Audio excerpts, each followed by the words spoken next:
Syntropic growers, this is Farmer Jones on video number 35 this beautiful afternoon, and we thought we'd just run a quick video on tree planting and a few tips on how to save money on trees, because any of you that have planted out a Syntropic row know how expensive it is. When we were starting out a year and a half ago, we were spending up to $1,500 for a 50-metre row. That's quite a lot. So we've come up with a few novel ways of saving some money. And one of them is marcotting or air layering. So here we have a mulberry tree. We think mulberries are a good tree to put in your system because they are very prolific in their regrowth after cutting back. They attract the birds, the fruit's nice, and they're beautiful in summer and provide a bit of shade, but in winter they all drop their leaves and all you've got to do is rake them up against the row. So we think they're a great tree and they're very easy to propagate. So two ways: you can cut a stick about 20 centimetres and at least an inch thick and just jam it in the ground. Now most of them, if not half of them to most of them, will strike and you'll get your tree. Here's another way. This is called air layering or marcotting. And in this case we've used some fancy plastic domes from eBay. And these just close over. You put your potting mix in there, you close them over and you feed water through there to the roots. Eventually you cut, I'll go back a step, you cut about the same distance bark off and then you scrape the green cambium layer off. Then it must just be white stem, and then enclose it with one of these balls here. Now some very easy and cheap ways around that are Ziploc bags. You can fill it with soil, make a slit and just cover it around the bark you've cut off and zip tie them. Or you can even use a plastic takeaway container and just cut a couple of notches in, slide it over the branch that you wish to choose, fill it with soil and put the lid on. That's another very cheap way of marcotting or air layering a tree. Now these have grown quite tall. These are sprouts at the base of the mulberry tree. Now you don't want to overload the tree, so you want to probably take just above that leaf there. So it's mostly stem. Too many heavy branches will overwhelm small root structure that you've got in there. Here we've just given it a bit of a water before we plant, just to loosen things up.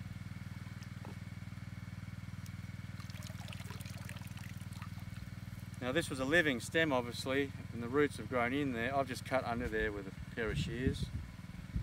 Let's see how the roots look.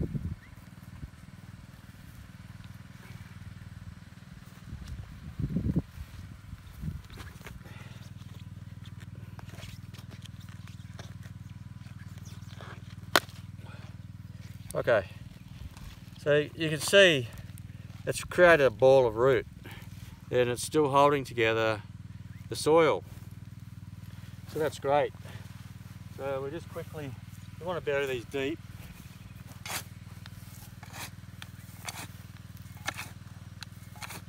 As deep as you can go, just to give the trees some support. And we've already prepared these rows with the tractor. That's why it's so easy to dig.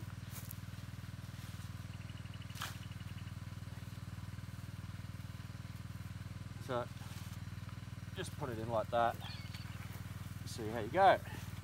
Now if this strikes or it stays alive, you've just saved yourself 30 or 40 bucks on a mulberry tree. And down at local hardware, they can even be more expensive. So just heel it in with your weight. Create a little bowl around the tree. And hopefully this fella takes off. So the best time to cut or air layer a tree, you can do it with citrus or your favourite mango or whatever, is the beginning of spring when the sap's coming back out of the root system and up into the branches. And as you'll know, you'll see the buds, the fruits, the flowers forming, the new leaves. You'll know that the sap is going back into the tree and is activated. Now here we've done the same with these orchid trees. Now these are a great tree because they have very thin branches and they're easy to cut and wood chip. They're very prolific. They're coming up all over our gravel yard around the house. The seeds just drop in and strike in the gravel, so that goes to show you how energetic and prolific they are. They make a nice flower, but most thing is they drop tons of leaves, and to me that's great because it's saving you a lot of work. Dropping the leaves in winter, allowing more light into the bottom of the row. So there's our orchid tree. What else we got down here? Let's show a similar system using the stick.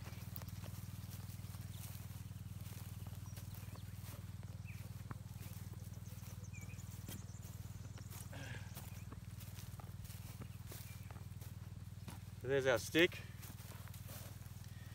You need at least an inch thick and a minimum of 20 centimetres, and preferably take a young fresh branch because they're energetic, they're pushing a lot of sap through those.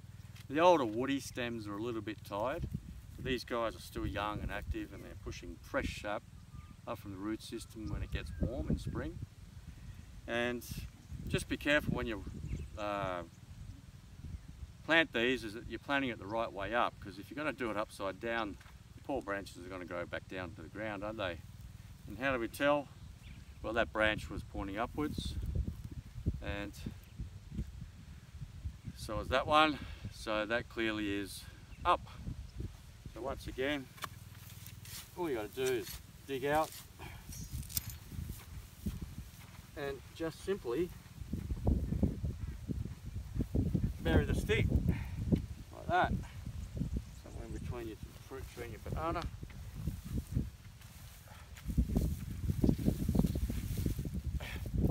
And that's it.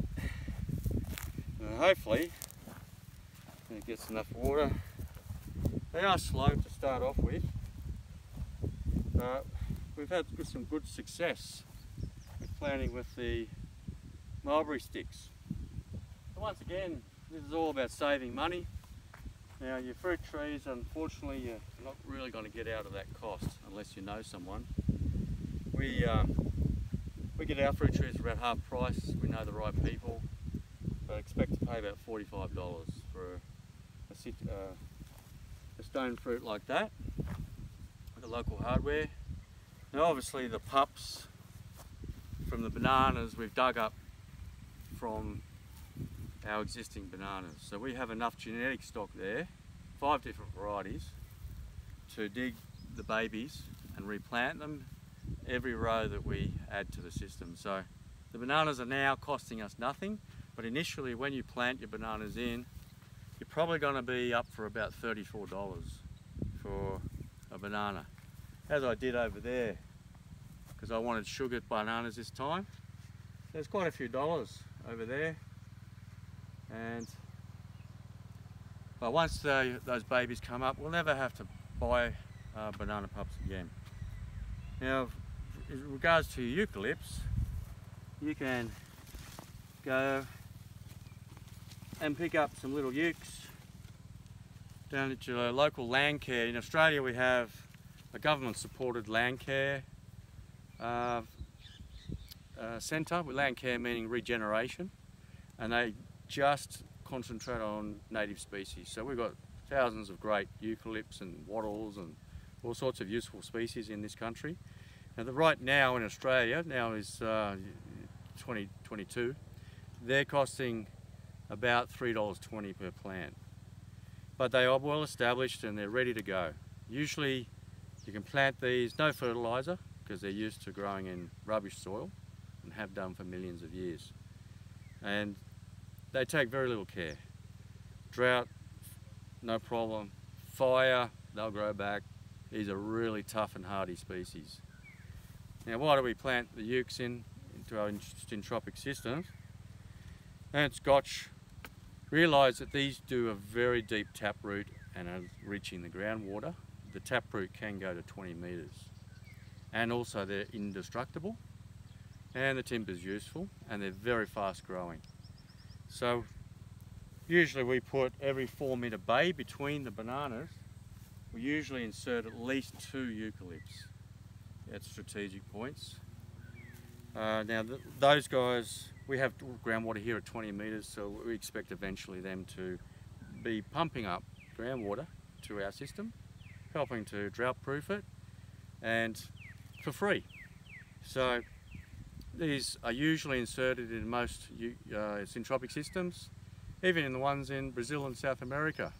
They are using Australian eucalypt species. So what's some good or really great eucalypt species we can choose? There are many, but number one, the one I've found the fastest and most vigorous and growing the straightest, is Eucalyptus grandis. And they will put on at least 1 metre a year. So in some wet sclerophyll forests in northern New South Wales, they can put on 3 metres a year. They're an incredible tree, enormous. They can go 50, 60 metres high. So they're a real winner. Timber species I like, because I'm a former cabinet maker. We like brush box, spotted gum, the straight variety, is good for floorboarding. Any sort of beautiful hardwood that you can use in cabinetry making later on, if you wish to let those trees go to that size. So, another one we like to use is the humble silky oak.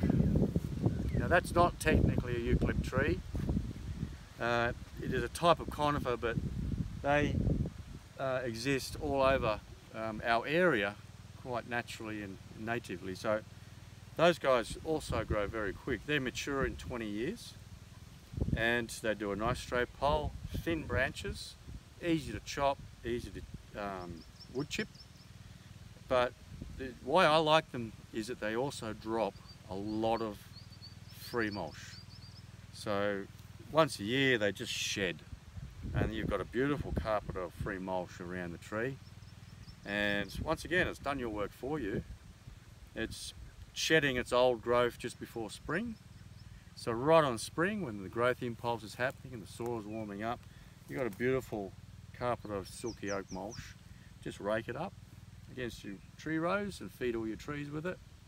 And the timber is highly prized in Australia. That is a very good cabinet making timber. When I was an apprentice, we used to make beautiful draw faces, quarter sawn draw faces units with that timber there, and it's getting quite expensive. You can use other ones. These certain rainforest species, but just be careful when selecting a rainforest species that, for example, these are blue quandong. They do a purple plum or a blue plum. Just be careful, they do a buttress root. And if you're using machines up and down your rows, you probably want to avoid using a rainforest species that starts putting out these beautiful buttress roots. It's just going to get in your way in 10, 12, 15 years time, unless that's what you want. You might be in a rainforest area and you want to do rainforest regeneration. Your fruit trees have sort of moved on, your bananas are hanging in, but you've got these beautiful 20, 30 metre rainforest species regenerating your land. That may be your goal. So in that case, the blue quandong, and that's Q-U-O-N-G,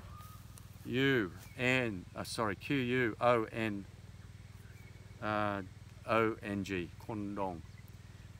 They're a very, very fast species, wrong one, sorry.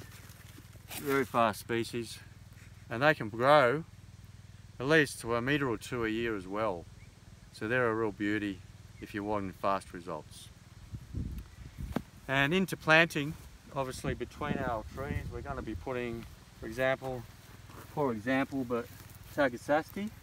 Tagasaki is the fodder tree, and right now these are costing us about $2.70 a tree.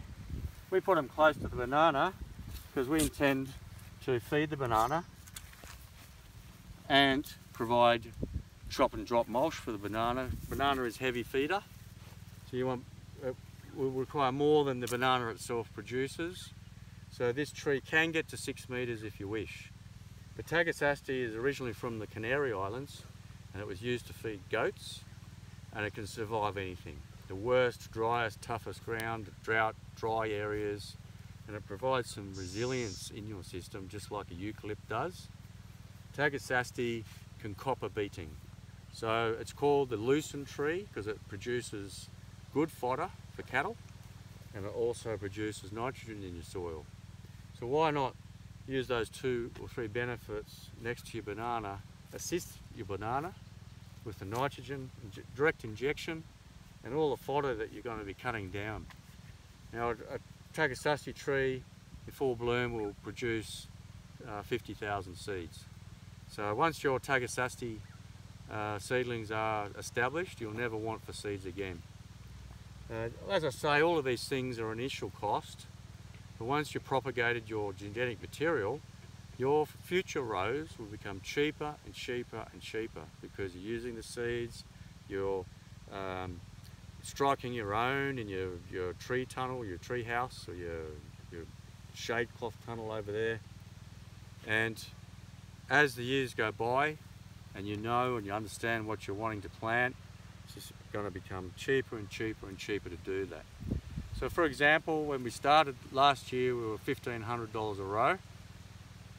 Now by seeding our own papayas and pawpaws, and digging our own pups out, air layering and so on, we can usually get the future rows down to under $500 and maybe even cheaper, maybe $400.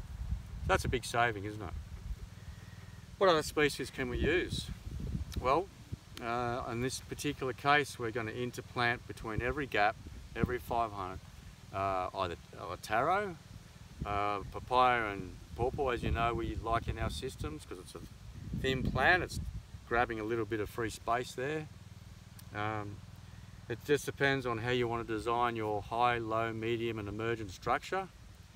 Down below, there's nothing stopping you planting the 5th dimension, which is tubers.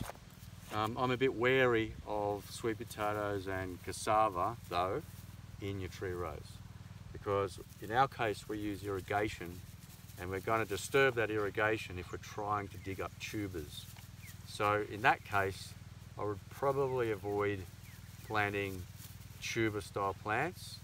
Dedicate them to the inter rows where digging them up isn't going to really disturb anything other than a row that you can rake back over.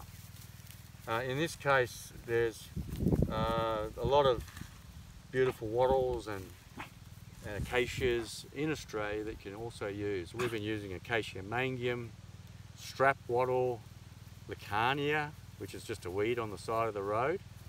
We're now striking Mexican sunflower seeds because many in the States and overseas are using this brilliant chop and drop plant. Very prolific, nitrogen fixing and wonderful chop and drop plant. In that case I would plant them along the side of your rows maybe, or along your irrigation, but you have to control them because they're very prolific. Mexican tree ferns is another one. We've just scored some seeds from overseas. Hard to get, but when you get that Mexican tree fern seed, it's a hard shell. If you want to get a jump start, just get your little nippers and just cut the top of the seed off, and it's very easy for the seed inside that hard shell to escape the hard casing. Otherwise it's going to take a while for the casing to soften up and allow the seed to germinate. So why Mexican tree fern? Well, they're called the mile a minute tree, and they can also put on 1 or 2 meters a year. So there is also the option, as you know, to reduce your cost by planting just direct seeds. Many mix seeds in a cup, 5, 6, 7, 8 seeds, and they go along and place their seeds every 3 meters, and that's a great idea because you can have multiple succession of trees coming up, one protecting this one emerging, and so on. You can chop and drop them as you need. 3 fail, 5 win, that kind of thing. It's a good idea. It's very cost effective because it's cheap. Usually if you've got the time, which I don't, and you know where to look, you can collect those seeds. And that is also an excellent way to save money on rows. However, in our case, we're a commercial setup, we're a farm that needs produce quick, and we don't really have time to direct seed trees or fruit trees or that sort of thing. So we need a jump start, and we reckon by planting our grafted fruit trees and our pups, you know, this size or bigger and so on, that we get a jump start. We save 1 or 2 years of waiting, and in that case we're enjoying the benefits of the rows a lot quicker. But however, we will direct plant some seeds. A good one's castor oil, Lacania, some C4 grasses along the side here. You can direct plant those and save a bit of money as well. So after a while you'll get the hang of it. You'll find your little tricks on how to save money with trees, because they can be very expensive. To go to a nursery these days, some of them are $45, $48, or sometimes $60 to $65 each. We've got to do better than that. So, so there's a few tips on saving money and getting a head start or a jump start on your fruit tree rows or your Syntropic rows. Now, what we'll do after that is we'll cast our cover crop seed over this, and then we'll cover it. Once we irrigate, we'll cast our cover crop seed over this. Summertime, so it's going to be sorghum and cowpea. Sorghum for the biomass, cowpea for the nitrogen fixing. And we reckon if you plant